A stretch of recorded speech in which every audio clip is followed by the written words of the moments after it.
Salut, c'est Jonathan. J'espère que tu vas bien. Je voudrais t'encourager et te dire sois fier. Alors je sais qu'il faut faire attention.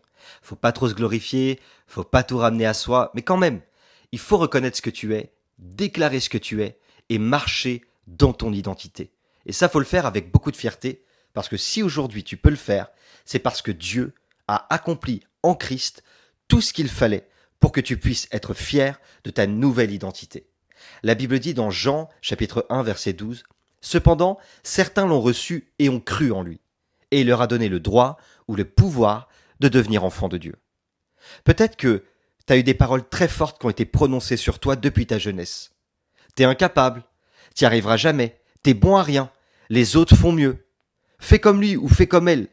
Et du coup, t'as du mal à avoir confiance en toi. T'as du mal à te construire parce que sur ta vie depuis tout petit, il y a eu des paroles dévalorisantes. Et je comprends ça. La vérité, c'est que, en plus, dans ta vie d'adulte, tu sens que maintenant, dès qu'on te dit quelque chose, t'es susceptible. Tu sais pourquoi? Parce que les gens qui ont été dévalorisés sont souvent très susceptibles parce qu'ils ont été très blessés. Mais crois-moi, c'est pas une fatalité. Ça peut changer. Tu peux changer.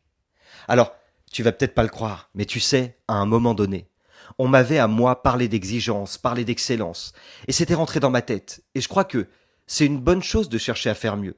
Mais parfois, quand t'entends tout le temps les autres dire il faut faire mieux, il y a de l'excellence, il faut être meilleur, eh ben au bout d'un moment, tu peux perdre confiance en toi. Et moi, c'est ce qui m'est arrivé.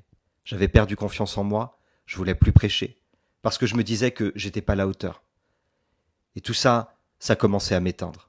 Mais heureusement, j'ai repris confiance en moi. Rien n'est parfait. Mais Dieu a fait en sorte que toi et moi, on soit fiers. Fiers de ce qu'on a, fiers de ce qu'on est, fiers de ce qu'on fait. Parce que c'est lui qui te rend capable et qui me rend capable de faire ce que nous faisons. Peut-être que tu as besoin ce matin de retrouver confiance. C'est possible. Alors je vais te donner simplement quelques petits conseils.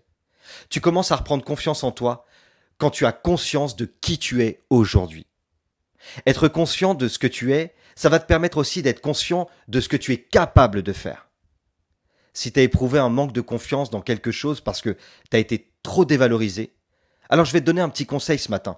Commence par refaire 2 ou 3 petites choses que tu ne faisais plus parce que tu n'as plus confiance en toi. Tu vas les réussir et tu vas reprendre confiance en toi ce matin. Tu sais, quand tu es un enfant de Dieu, tu vis des réussites. Réussites personnelles, sentimentales, professionnelles et spirituelles. Alors attention, ça ne veut pas dire que tu n'auras pas d'échecs, parce que ça fait partie de la vie.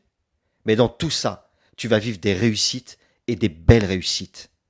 Alors aie confiance en toi. Tu n'es pas n'importe qui. N'oublie pas que les ténèbres te craignent, parce que le sang de Jésus est sur toi. Sois fier de qui tu es, de ce que tu es devenu, et de ce que tu seras demain par la grâce que Dieu t'a donnée. Et n'oublie pas, Dieu a mis son potentiel en toi.